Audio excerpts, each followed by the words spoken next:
안녕하십니까. 한원구의 한국현대사 특강 지금 이 순간의 역사. 지난 시간에 이어서 이번 시간에는 노태우 정권 시기의 후반기와 그 다음에 문민정부 시절을 다뤄보도록 하겠습니다. 민주화가 시작이 되고 본격화되면서 그 문민정부가 개혁을 시도했었고, 그 개혁이 뜻한 바만큼 잘 되지 않으면서 생겼었던 그 좌절에 대해서도 같이 살펴보도록 하겠습니다.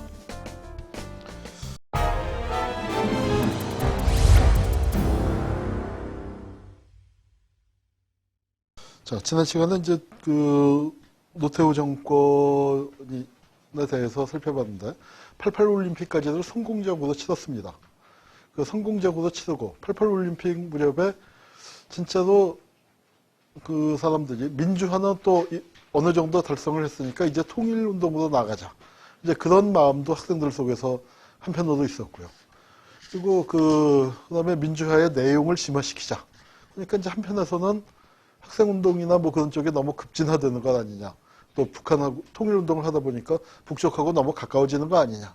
이제 이런 우려도 사회 일각에 있었습니다. 그러니까 그런 것들을 다 묻어갖고 결국 어떻게 되냐면은 한국 사회에서 그러니까 이 보수 정권이 이제 올림픽도 끝났겠다 하고 반격을 가하기 시작을 해요. 그 반격을 가하는 시점은 언제쯤이었냐 하면은 89년 3월 달쯤입니다. 3월 달쯤에 문익환 목사님이 평양으로 가셨어요. 그러니까 방북을 하신 겁니다. 비밀리에.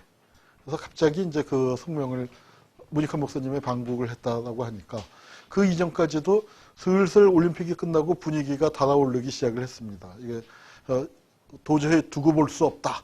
보수 쪽에서는 그런 목소리가 나오고 정부 쪽에서도 뭔가 민주화운동을 칠 것이다. 이제 이런 얘기가 나오던 참이었는데, 문익환 목사님의 방북을 하면서 그게 이제 하나의 전개가 됩니다. 또 한편에서는 중요한 게 88년도에 뭐가 있었냐면은 국회에서 청문회를 하죠. 즉 우리가 양김이 분열됐기 때문에 졌습니다. 그런데 국회는 어때요? 지역별로 뽑으니까 양김을 합치면 여전히 노태우를 압도하잖아요. 그러니까 이제 한국에서 대통령 선거 제도가 지역 감정하고 맞물리면서 이상한 현상이 벌어지는 게 뭐냐면, 대통령은 당선이 되는데 그때 노태우 대통령이 36%의 지지율로 당선이 됐기 때문에 국회에서는 어때요? 절대로 다수 의석을 얻을 수가 없는 거죠.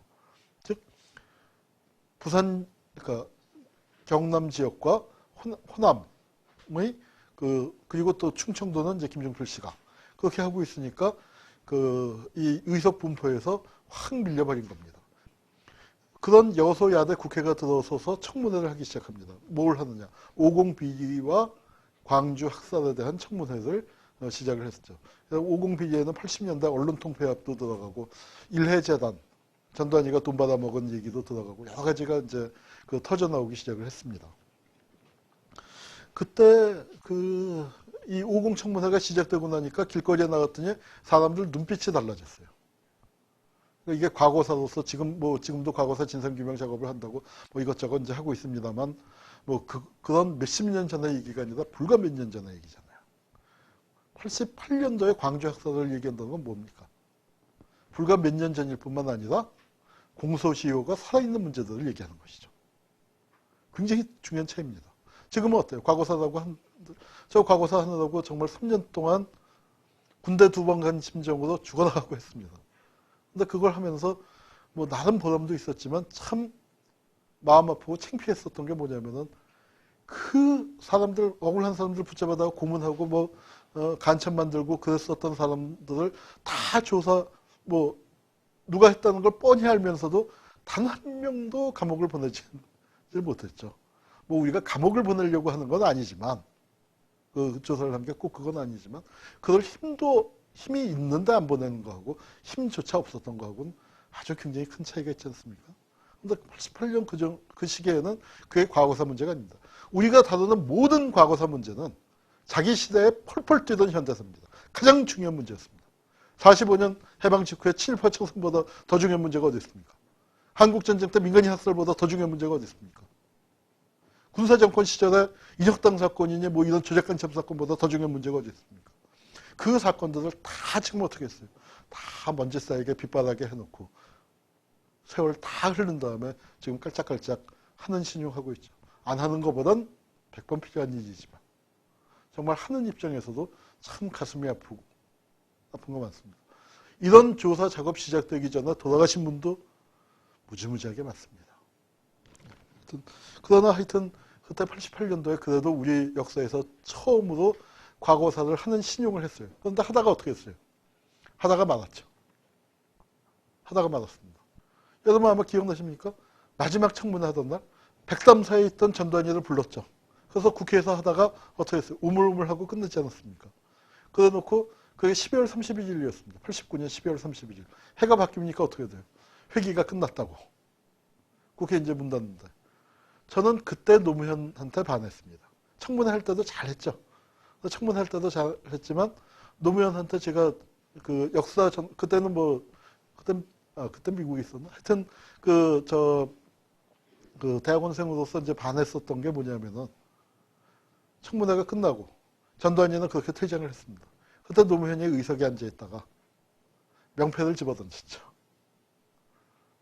그러니까 증인을 향해 집어던졌다고 이제 뭐 나오지만 증인은 전두환이는 이미 퇴장을 했고 거기서 집어던진 건 자기 자신한테 던진 것이기도 하거니와 또 야합을 해버린 과거 청산을 시작을 했으면 제대로 해야 할 거 아닙니까? 그런데 그걸 안 하고 야합을 해버린 야당 지도부에 대한 분노의 표시도 집어던졌습니다.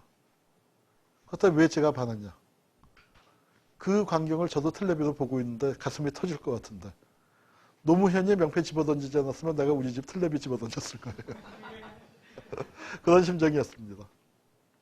그래서 그러니까 하여튼 그렇게 하고 그리고 해가 바뀐 다음에 한 20일 후에 뭘 했냐. 3당 합당을 했습니다. 노태우가 김영삼과 김종필과 함께 나타나서 우리 같이 살기도 했다고. 정말 기분이 우울했죠. 국회는 어떻게 됐습니까? 지금 한나라당이 뭐 170 몇 석인데 비교가 안 되게 218석인가 그랬어요. 우리나라를 넷으로 나눠 먹던 정당 3개가 합쳤으니까 국회 70%가 넘어버렸습니다. 그리고 뭐라고 했냐? 그 당의 이름이 하필 민주자유당이에요. 어디서 많이 듣던 것 같지 않으십니까? 일본에 뭐가 있죠? 자유민주당이 있죠. 자민당이 있는데 우리는 민자당을 만들었습니다. 그래서 민자의 전성시대. 일본처럼 민자당이 55년부터 그때까지 쭉 해먹고 있잖아요. 민자당처럼 50년, 100년 갈 거다. 아니, 그렇지 않습니까? 호남 하나 띄워놓고 나머지가 다 합쳤는데. 호남 띄워놓고 TK와 PK와 충청이 합쳤는데. 그걸 유지를 못하면 병신이죠.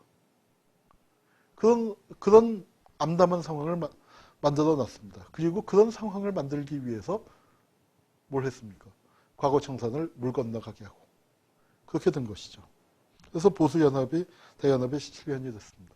그리고 또 하나, 우리 역사에서 아주 중요한, 우리 역사뿐만 아니라 세계사적으로 중요한 사건이 있었죠. 89년도에.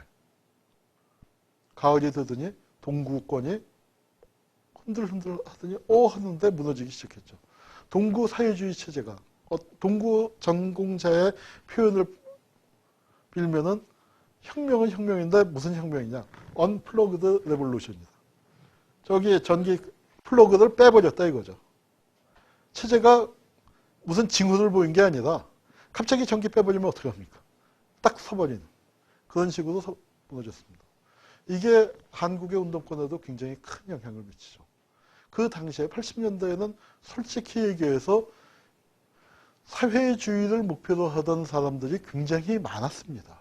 현실운동 진영에, 특히 학생운동, 청년운동, 노동운동 진영에 굉장히 급진화됐었던 것이죠. 사회주의의 이상이 무너졌다라고까지는 할 수 없을지 모르죠. 저건 사회주의가 아니야. 저건 국가 파쇼야. 뭐 그렇게 얘기할 수도 있겠죠. 그러나 어쨌거나 현실 사회에서 사회주의의 실험이 현실 세계에서 실패한 것은 분명하지 않았습니까? 그게 운동 진영에도 굉장히 큰 충격을 줬습니다. 그리고 그 시기에 동구 그걸 끝내면서 마지막 타오른 게 91년도입니다. 아마도 우리나라에 386 세대를 끊으라고 하면 91 학번까지가 80년대 겁니다. 지금 운동 진영에 91 학번이 제일 많아요. 근데 이 세대가 참 상처를 제일 많이 받은 세대죠. 왜? 대학에 들어갔는데 1학년 들어가자마자 3월 말에 대학교 한 달밖에 안 다녔는데 강경대라는 친구가 아니 대학생이 경찰한테 뒷머리를 맞아서 죽었잖아요. 학교도 경찰이 쫓아오니까 학교도 들어가는 걸 뒤에서 쳐서 죽었잖아요. 자, 그래 놓고 난 다음에 이게 좀 뭐랄까요.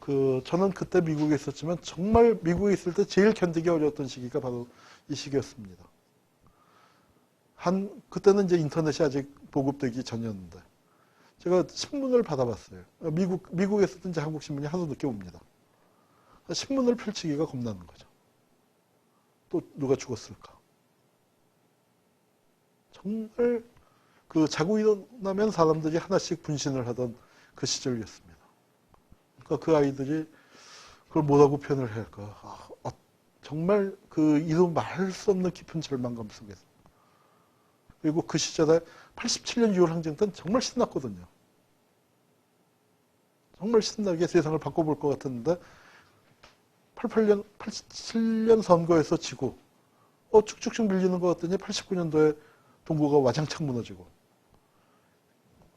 애써 우리가 동구 보고 운동했냐 그렇게 자유를 해보지만 그래도 어딘가 힘이 쭉쭉쭉쭉 빠져나가는데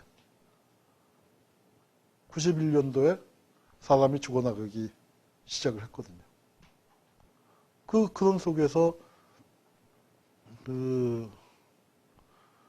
이제 바로 김지혜가 그러니까 이제 큰 대형 사고를 친 게 바로 그 시점이죠. 김지혜 씨는 생명사상을 하다 보니까 나중에 이제 본인도 오버했다. 그때는 정말 귀신 울음소리가 들릴 지경이었다.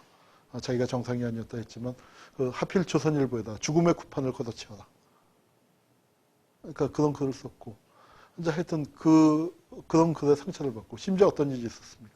유서 대필 사건이라는 정말 말도 안 되는 가슴 아픈 김기설이라는 청년은 저도 안면이 있는 청년입니다. 민청년 활동을 했기 때문에 친하지는 않았지만 그냥 얼굴은 봤었던 친구인 것 같아요. 그 시절에 하도 가명을 썼기 때문에 아마 그 친구인 것 같다라고 짐작을 하는 거죠. 미국에 있었으니까. 근데 그 친구가 자살을 하는데 아니 유서를 자기가 쓰지 않고 자기 친구가 유서를 써서 너 죽어라 하고 말이 안 되는 얘기 아닙니까? 그런데 그 말이 안 되는 얘기가 먹혀들었던 겁니다. 조선일보, 동아일보 하고 그다음에 검찰하고 안기부하고 정부 당국이 다 해서 운동권이라는 데가 그런데 또 상처받고 그러면서 91년 싸움이 깨지죠.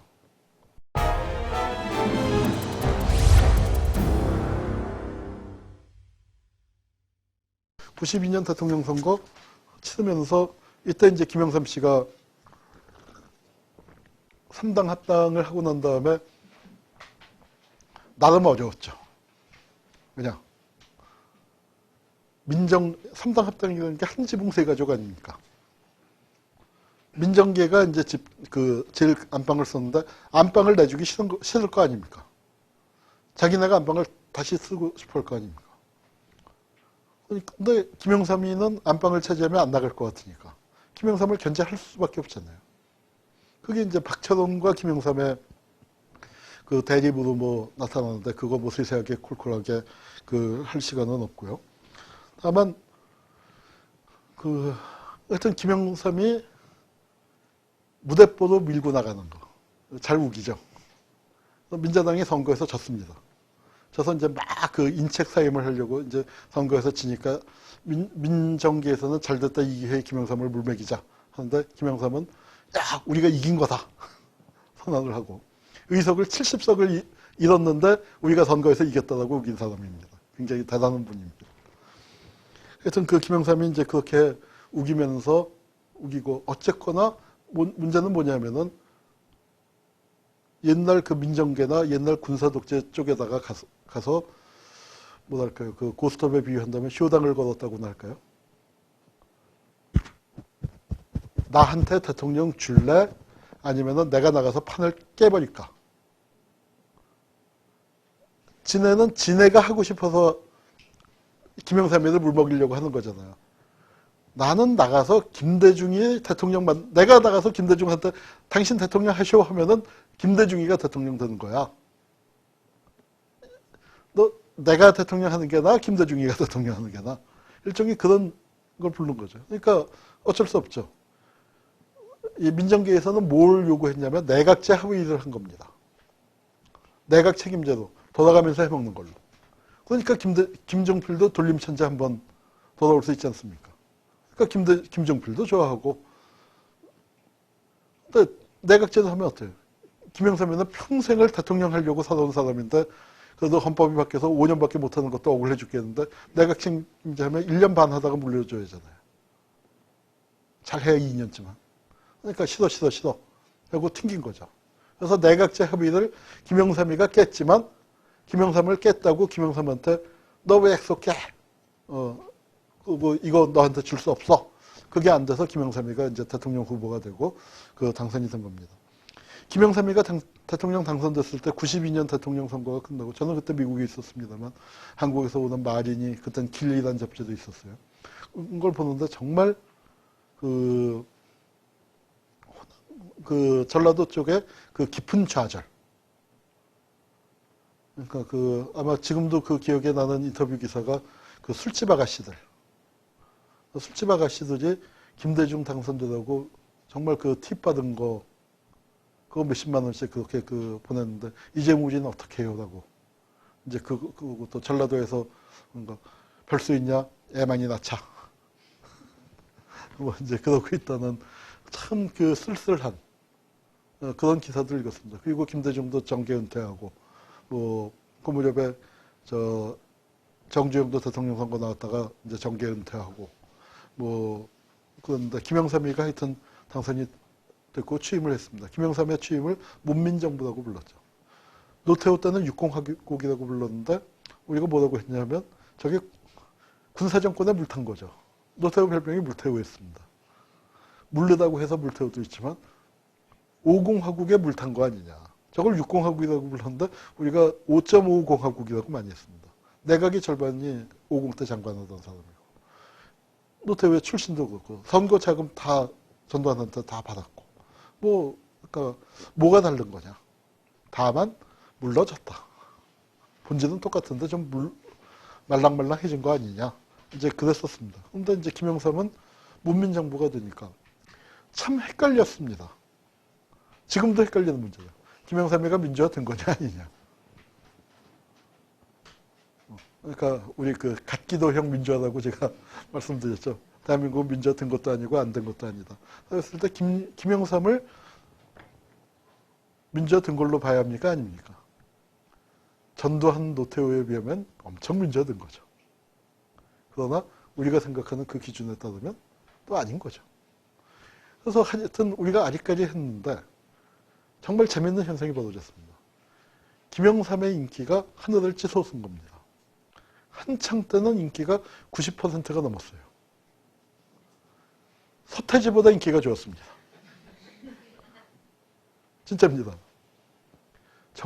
정치인으로 그건 무슨 얘기냐. 김대중을 찍은 사람도 다 김영삼을 지지했다는 얘기입니다. 김영삼의 초기에. 근데 이 양반이 깜짝 쇼를 많이 했죠. 그러니까 특히 이제 저런 부분 하나회를 날렸습니다. 어느 날 갑자기 아침 신문을 딱 봤는데 그날 새벽인가에 뭘 했냐. 육군 참모총장하고 특전사령관을 잘라버린 겁니다. 기무사령관하고. 그러니까 보안사령관하고. 그러니까 군 요직을 한 칼에. 그리고 그날 수석 비서관 회의에 와서 대통령이 탁 와서 비서관들한테 한 첫마디가 뭐냐. 놀랐지. 놀랐지. 근데 정말 사람들이 기분 좋게 놀랐죠. 야, 우린 김영삼이를 전두환 노태우하고 야합한 놈 아니냐. 민자당 만들기 그거 아닙니까? 어떻게 광주 학살의 주범하고 야합을 하느냐. 이제 그걸로 부정적으로 생각을 했는데 김영삼이가 개혁을 하는데 잘하는 것 같아요. 처음에. 군대 하나회 출신들 날리고 그리고 또 뭐 했습니까? 공직자 재산 공개하고 금융실명제 하고 금융실명제 하니까 어떻게 돼요? 우리나라에서 그전까지는 현금 제일 많이 갖고 있던 사람이 누굽니까? 네? 정주영이요? 정주영보다 몇 배 더 현금을, 몇십 배 더 가진 사람이 있었습니다. 홍길동. 은행에 가면은, 그러니까 차명계좌 제일 많은 게 홍길동이에요. 통장하고 도장만 있으면 차명계좌만 그냥 아무나 만드니까. 은행에 아예 양식에다 써놓은 게 홍길동 아닙니까? 사전 통장 이렇게 만드시오. 우리나라에서 현금 그때까지 홍길동이 제일 많았습니다. 근데 그걸 하루아침에 바꿨어요. 현금을 숨길 수 없게. 물론 다 숨기지만 그래도 제도가 그렇게 바뀐 거. 그러니까 금융실명제라는 걸 언제 하려고 했느냐. 전두환이가 다시는 하려고 했습니다. 언제? 이철희 장영재 사건 났을 때. 장영재 사건 나고 이제 팍 했을 때 하려고 하다가 이거 하면 나라 망합니다. 이거 하면 왜 망하느냐? 이거 하면은 정권 창출 안 된다. 왜 안 되느냐? 정치자금 못 받습니다. 그래서 전두환이가 하려다가 안 한 게 금융실명제예요. 하려다가 안 한 게. 그런데 그거 김영삼이가 했잖아요. 그러니까 그런 부분들 같은 건 확실하게 하나의 숙청이라든가 금융실명제라든가 공직자 재산 등록과 공개라든가 뭐 이런 부분들을 정말 모든 사람들이 바라던 그리고 또 안기부 역할 축소했지. 뭐 긍정적인 변화들이 생겨났습니다. 야, 잘한다. 근데 딱 거기까지 했던 것 같아요. 역시 좀 뭐랄까 철학이랄까 원칙이랄까. 이회창 씨가 80년대에는 좋은 사람이었습니다. 그만하면. 전두환 정권이 하도 인기가 없었기 때문에 누군가 좀 괜찮은 사람을 앉혀야 한다. 그건 박철원이 회고록에 나옵니다. 그래서 사법부에서 괜찮은 이회창을 44살짜리 고등법원 부장판사를 대법원 판사로 올린 겁니다. 그런데 이회창 씨가 그 무렵에 실력이 있었고 그 다음에 고든 성품이었기 때문에 그리고 사법부에 들어가서 인권 옹호를 하는 판결들을 많이 했어요. 소수 의견이었지만 그래서 이제 그렇게 해서 이미지가 좋았죠. 그리고 실제 중에 그 시절 기준으로는 좋은 역할들을 했고. 근데 아마도 김영삼 입장에서는 사실은 대법원장을 시키는 게 맞는데 대법원장을 시키기 싫으니까 감사원장을 시킨 겁니다. 그래서 감사원장을 시켰다가 상황이 위급해지니까 총리를 시켰어요. 총리 시킨 것까지는 좋아요. 그런데 우리나라는 원래 헌법이 어떻게 됐냐면 원래 헌법이 내각 책임제 헌법으로 만들었습니다. 그걸 이승만이가 목리를 부리는 바람에 갑자기 대통령 중심제로 고쳤거든요. 그래서 갑자기 고친 헌법이라서 실은 내각 책임제적 요소가 많아요. 그래서 총리의 권한이 굉장히 셉니다. 미국은 어때요? 대통령 중심제 국가에서 아예 총리가 없잖아요. 우리는 총리가 있고 그 권한이 있단 말이에요. 그 권한을 총리가 돼서 이회창이 법률가 출신 아닙니까? 또 실제 총리 권한을 행사하겠다. 우리나라 총리는 뭡니까? 대독 총리라고 그랬죠. 대통령의 축사를 대독. 그래서 그거 제일 잘하는 사람이 추기합니다. 전두환이가 추기한테서 볼 거는 대독하는 그 솜씨 하나만은 주겠다. 목소리와 톤과 무게와. 자, 그런데 이회창이 자기는 대독 총리 안 하겠다고 무슨 안보장관 회의 그거 총리한테 보고하시오. 헌법에 총리의 권한에 들어있는 항목이고 그거 행사했더니 바로 청와대에서 이회창이를 날려버렸죠. 그게 이회창이 앉혀놓고 128일 만인가 넉 달 만에 날려버렸습니다. 거기서부터 이제 삐끄덕삐끄덕하기 시작을 하더니 걷잡을 수 없이 몰락을 했어요.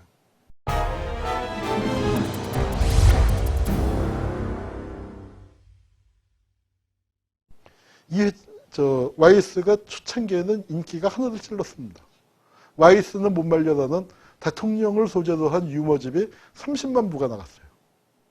그리고 그런 유머집이 한 10여 종이 쏟아져 나왔어요. 그것도 다 10,000부, 20,000부 다 나가고. 진짜 인기가 좋았습니다. 어디서 인기가 좋았냐? 김영삼을 정작 찍었던 사람들은 쟤 너무 나가는 거 아니야? 그런데 김영삼을 안 찍었던, 김대중 찍었던 사람들이 다 지지했습니다. 그런데 삐그덕 하기 시작을 했죠. 그리고 어디서 걸렸냐? 김영삼의 실권을 아들한테 맡겼습니다.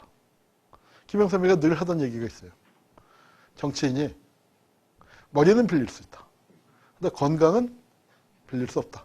맨날 조깅하고 수영했습니다. 맨날 조깅하고 수영했어요. 그리고 정치인이 건강은 빌릴 수 없다는 말 맞습니다. 머리는 빌릴 수 있다는 말도 맞습니다. 그런데 정말 그 김영삼을 보면서 제가 깨달은 게 있습니다. 어떤 놈 머리를 빌릴까 하는 머리는 지 걸로 달고 있어야 한다. 그런데 아니 그렇잖아요. 하필 그렇게 해갖고 망하기 시작했습니다. 김현철이가 제 또래예요. 저보다 한 살만 나 동갑인가 그래요. 근데 그때 뭐 34살짜리 대학원생이 소통령이 된 겁니다. 안기부 보고서, 청와대 비서실장 보고서 이런 게 다 김현철이 책상으로 올라가고 김현철이가 인사를 다 하는 거예요. 뭐 이제 이렇게 돼버리니까 그 세상이 이제 우지끈뚝딱 하고요. 그 무렵에 농담이 뭐냐면은 그 김영삼의 청와대 칼국수가 유명했죠. 근데 대통령 혼자 칼국수 먹고 있다. 아들이나 측근들은 다 스테이크 먹고 있는데 이제 그런 그 우스갯소리가 돌기 시작했고요. 김영삼이 그 사람들이 이제 그 김영삼의 단점이 드러나기 시작하니까 과단성 있게 깜짝 쇼였지만 처음 몇 달 그리고 김영삼 또 그 취임할 때 취임사가 주겠습니다. 어떤 동맹보다도 동맹이 아무리 좋아도 민족보다 좋을 수는 없습니다. 어떤 사상이나 이념이 아무리 훌륭한 사상이나 이념이 있어도 민족보다 좋을 수는 없습니다. 그러니까 통일 문제에 대해서도 더 진보적인 얘기를 할 수 없잖아요. 그 얘기를 김대중이나 노무현이 하면 어떻게 돼요? 저런 빨갱이. 근데 김영삼이가 하니까 김영삼이도 빨갱이 소리 들었죠. 왜?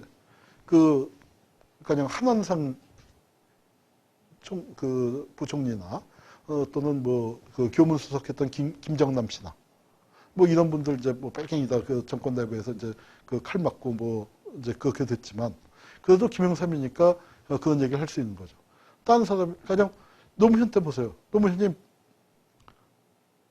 미국에 대해서 별 얘기도 안 했는데 뭐 빨갱이 어쩌고 저쩌고 했는데 그냥 노무현이가 똑같이 어떤 동맹도 미국보다 좋을 수 없습니다. 노무현 반미 발언. 대문짝은 이렇게 날 거 아니에요. 그런데 하여튼 그렇게 출발을 했고 출발이 좋았습니다. 이모 씨라고 비전형 장기수가 있었어요. 그분을 송환을 했죠. 대통령 취임하자마자. 그 이모 노인은 왜 이북에서 관심을 가졌냐. 김일성이 옛날에 지하공작을 할 때 김일성의 삼촌도 항일운동을 했습니다. 삼촌이 국내에서 그게 어디지? 이제 오래되니까 동네도 잊어버렸네. 풍산 어딘가에 들어와서 그러니까 쉽게 얘기해서 은행 강도를 한 거죠. 지서를 습격했습니다. 그러고 습격하고 그러다가 이제 잡혀서 옥에서 죽었는데 그 광경을 목격한 거예요. 그 동네에 살아갖고. 그러니까 김일성 입장에서는 그 삼촌의 최후를 직접 들을 수 있는 몇 안 되는. 이북에는 없는데. 그러니까 이모에 대해서 특히 더 김일성이 그 관심을 갖고 꼭 대주려고 했는데, 보내줘라. 그래서 이제 북으로 가고, 이제 그렇습니다. 그래서 그 출발은 좋았었는데, 사실은 이제 김영삼이 흔들리기 시작했죠. 그래서 이제 개혁이 좌절하고 개혁이 흔들리고, 그러면서 이제 그리고 이제 김영삼이라는 사람을 이제 이렇게 겪어보니까 굉장히 권위주의적이고 아주 즉흥적이고 감정적이고 민주투사를 자처했지만 왜 민주주의 편에 섰느냐? 그게 집권에 유리하기 때문이었죠. 민주주의가 자기의 내재적인 가치로서의 민주주의를 추구했던 게 아니고 가치로서의 민주주의를 추구했던 사람은 우리나라에 거의 없다고 봐도 됩니다. 다들 도구로서 수단으로서. 근데 김영삼은 특히 심했죠. 그래서 박정희하고 싸우면서 성장했지만 역시 박정희식의 1인 지배 체제를 했고, 그거는 어떤 점에서는 DJ 역시 그걸 극복을 못했죠. 이른바 가신 정치. 가신이란 말이 뭡니까? 봉건 시대 집에서 부리던 그게 가신 아닙니까? 상도동, 동교동 하는. 박정희 시대나 전두환 시대를 겪었기 때문에 나올 수밖에 없었던 어떤 그 시대가 낳은 부작용이죠. 민주화 운동 진영조차도 그런 권위주의적인 그 체제가 있을 수밖에 없는. 자, 그러면서 김영삼이 등장을 하면서 또 중요한 변화가 민주주의가 이제 흔들리기 시작을 합니다. 그리고 우선 민중 진영과 시민 진영이 분리되면서 시민운동이라는 게 또 생기기 시작하죠. 한편에서는 뭐 87년 6월 항쟁 7, 8, 9월 노동자 투쟁을 거치면서 대기업 노동자 협의 만들어지고 전노협의 만들어지고 그게 민노총으로 가고, 한편에서는 전교조가 뭐 1,500명이 해직을 당하면서도 지켜내서 이제 싸우고, 이런 쪽에 급진적인 운동이 생겨나는데 그 중산층 사람들은 그게 불안한 겁니다. 그게 불안한 사람들이 생기는데, 그러면서도 이 사람들이 군사독재는 아니고, 군사독재는 아니지만 그렇다고 노동운동에 가서 야 잘한다고 박수칠 마음은 없는 사람들, 이런 사람들을 대변하는 좀 전에는 그게 87년 6월 항쟁 때는 한 덩어리로 분화되지 않았었는데, 그러니까 6월 항쟁을 쟁취할 수 있는 힘이 생겼는데, 이게 이제 분화돼서 그쪽에서 집권한 사람도 나오고, 광주 학살의 주역들하고 같이 뭐 집권을 위해서라면 한 살림 차리겠다라는 사람들도 나오고, 거기까지 가지는 않았지만 쟤네들은 너무 급진적인 것 같아 하면서 민중운동과 거리를 두는 운동 진영이 나오고, 그게 경실련이죠. 그러니까 한국의 시민사회에서도 보면 경실련도 있고 참여연대도 있죠.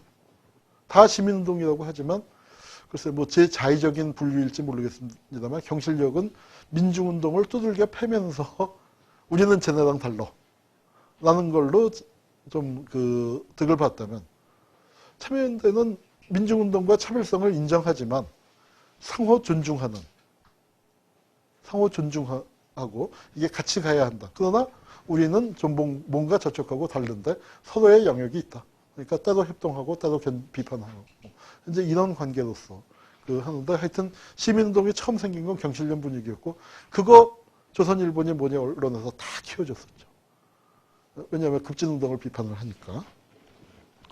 하여튼 이렇게 되면서 이 급진적인 재야운동이랄까 학생운동 뭐 이런 쪽의 영향력은 한편에서는 조직화가 되지만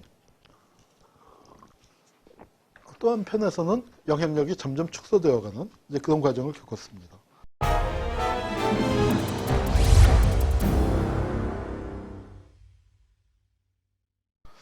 그리고 90년대 초반에 이제 또 아주 중요한 게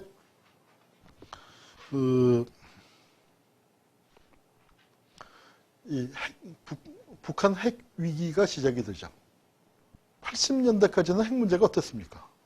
한반도에. 북이 핵이 있었나요? 북은 핵이 없었죠. 한반도에는 핵이 있었습니까? 있었죠. 얼마나 있었습니까? 지금 북은 뭐 3발이다 5발이다 그러고 있죠. 여기는 적을 때 600발, 많을 때 한 1200발. 미군 핵무기가 한반도에 엄청난 양으로 주둔하고 있었습니다. 그게 북을 겨냥했습니까? 북이 아니라 소련을 겨냥했었죠. 소련의 핵무기를 상대로. 그래서 우리는 그걸 해구산이라고 불렀지만 사실은 어떻습니까? 소련 애들은 어때요? 미국에게 핵기지를 제공하고 있는 나라들은 소련 핵무기가 다 공격 목표로 삼고 있다. 그래서 소련 얘기하니까 우리는 사실은 그 소련 핵무기의 공격 목표가 되어 있었던 거죠. 그런데 이게 아버지 부시가 동서냉전이 끝나고 난 다음에 소련이 무너지고 나니까 그 핵무기를 빼기 시작을 하죠. 그런 상황에서 이북이 핵개발 의혹이 제기되기 시작합니다. 핵무기 싸거든요.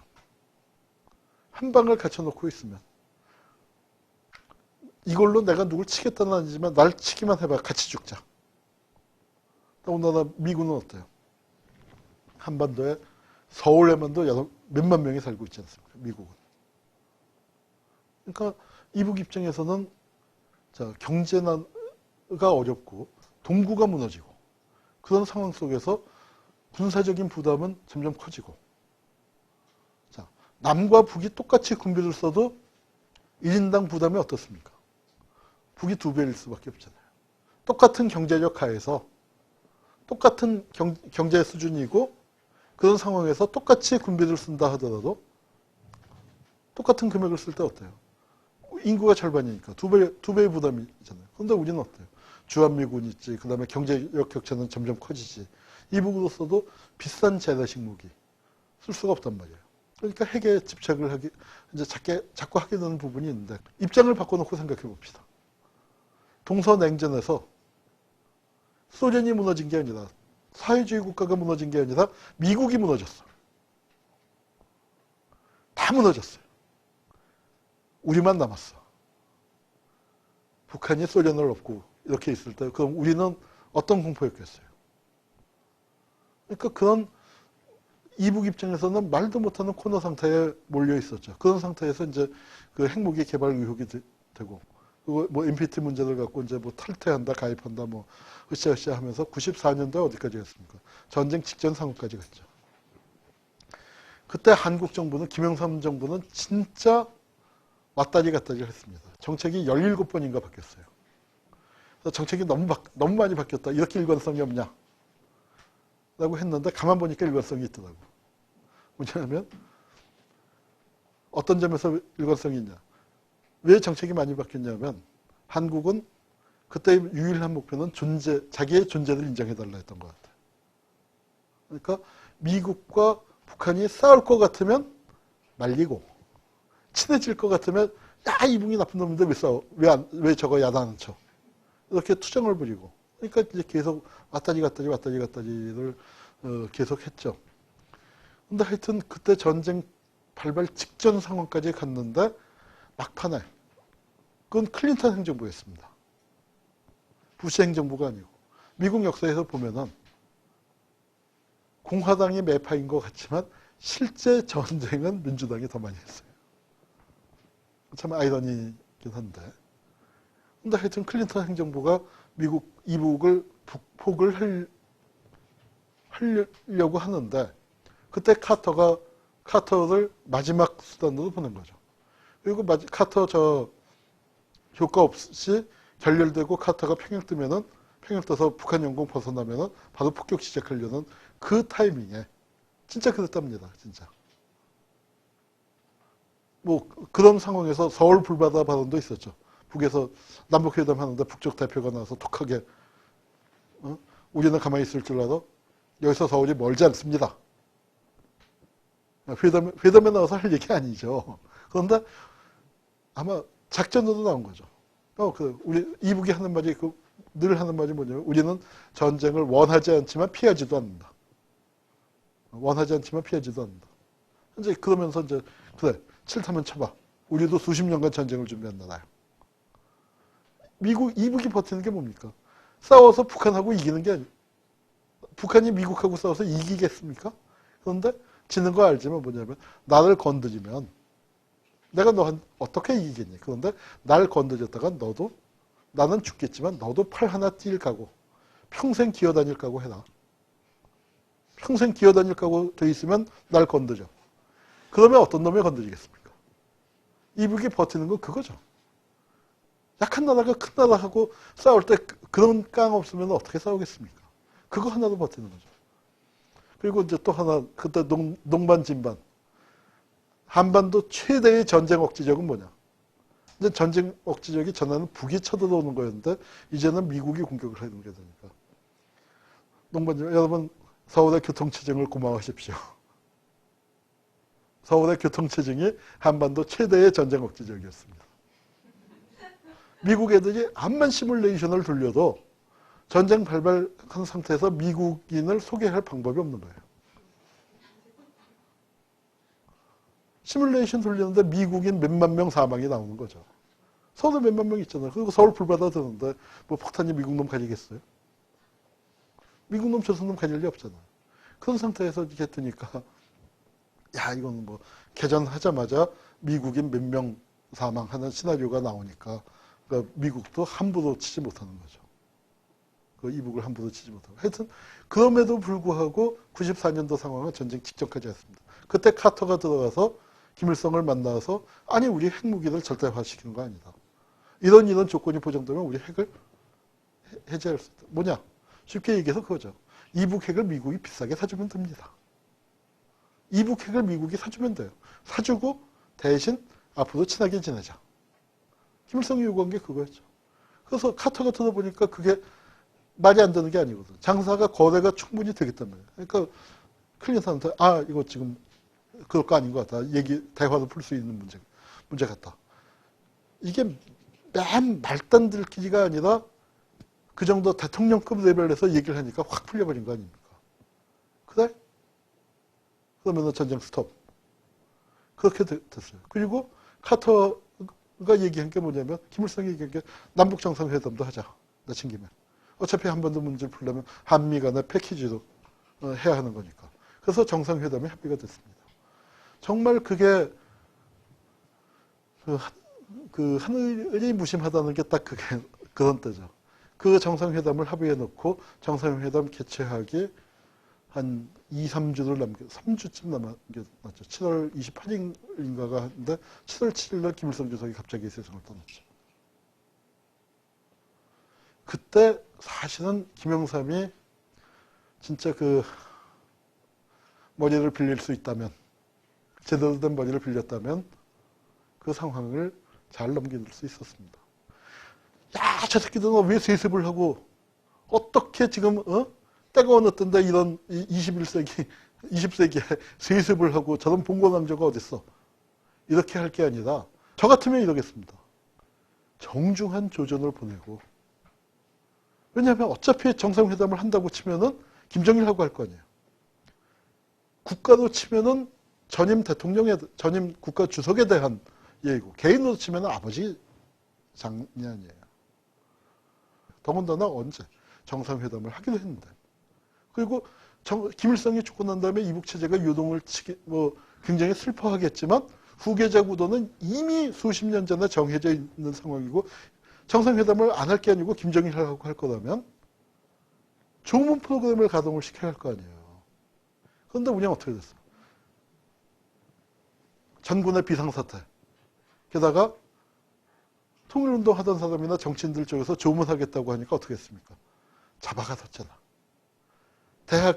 일부 대학가에 분향소를 설치했어요. 한국 정서에서 좀 많이 나간 걸 수도 있을지 모르죠. 그런데 분향소를 설치했을 때 우리가 또 뭐가 있어요? 모른 척 했더라요라는 말이 있잖아요. 모른 척 했더라요. 그러고 그냥 우물우물하고 넘어갔으면 괜찮은데 분향소를 때려부셨잖아요. 분향소. 참 이 정권이 빈소 때려부시는 빈소를 공격하는 이제 참 그 예나 지금이나 이제 그런 네. 정말로 제가 그게 우리나라 남북 대화사에서 가장 바보 같은.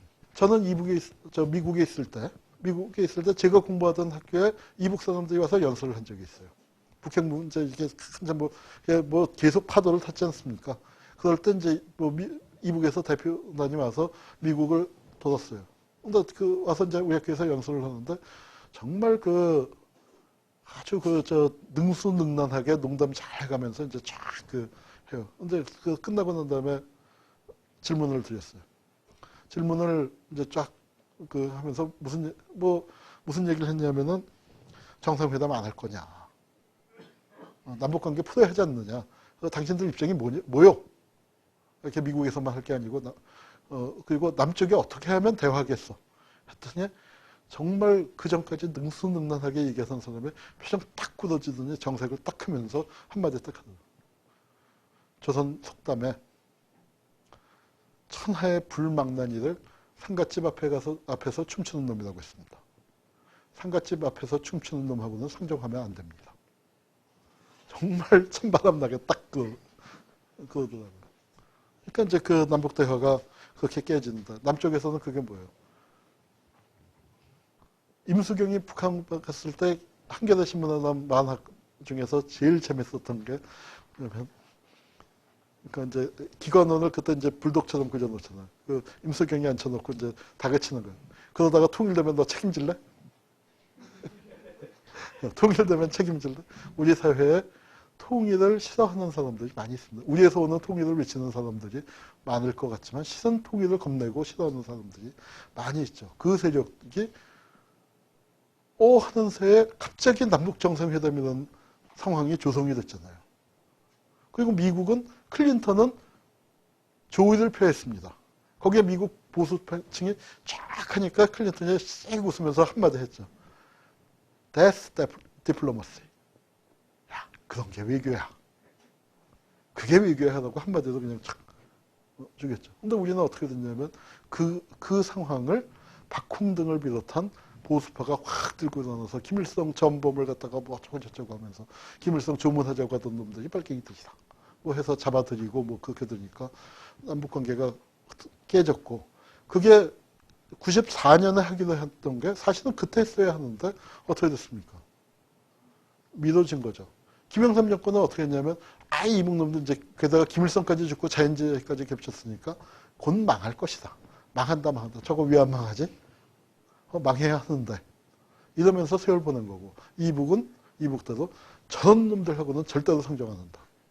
그렇게 하면서 시간이 흘렀고 김영삼이 물러났죠. 그런데 김영삼이가 물러날 때 뭐 했습니까? IMF 위기가 터졌잖아요.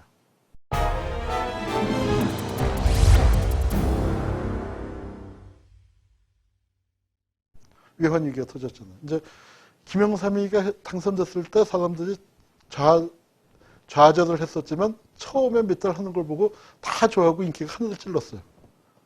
그러다가 인기가 이제 떨어지기 시작하고 김현철 스캔들 나고 그럴 때 참 끔찍한 농담들이 들었습니다. 80년대에는 농담이 재밌었어. 전두환 때는 농담이 재밌었어요. 근데 90년대 되니까 정말 미국에서 전해 듣는데 가슴이 철렁철렁한 얘기.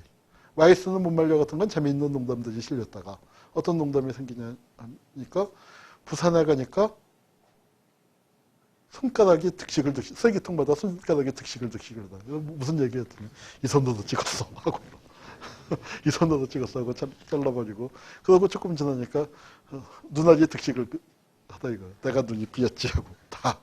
그러니까 이제 이런 그러니까 우리 손으로 대통령을 뽑아놓고 좋아했는데 결과가 이렇게 되더니 급기야는 뭐 세계화 막 추진하고 뭐 신자유주의 받아들이고 뭐 하더니 어떻게 됐습니까? 이제 위헌 위기가 닥쳤잖아요. 위헌 위기가 닥치고 이제 퇴임을 할 때 그때 나온 농담 아주 쓸쓸한 농담. 김영삼의 최대 업적이 뭐냐? 남북한의 소득 격차를 획기적으로 줄였다. 네, 그리고 이제 쓸쓸하게 김영삼의 시대가 마무리됐습니다. 김영삼 시대 90년대나 뭐 문화적 변화도 대단히 중요한 의미를 갖는데 그거는 2000년대의 어떤 그 새로운 현상을 얘기할 때 같이 얘기할까 합니다. 자, 우리 역사, 굉장히 우리가 험한 역사를 살아왔는데요.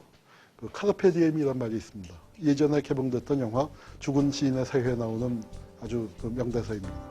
현재를 즐기라. 이런 뜻의 이제 라틴어라고 하는데요. 현재를 즐기며 살아간다는 건 너무도 중요한 일입니다.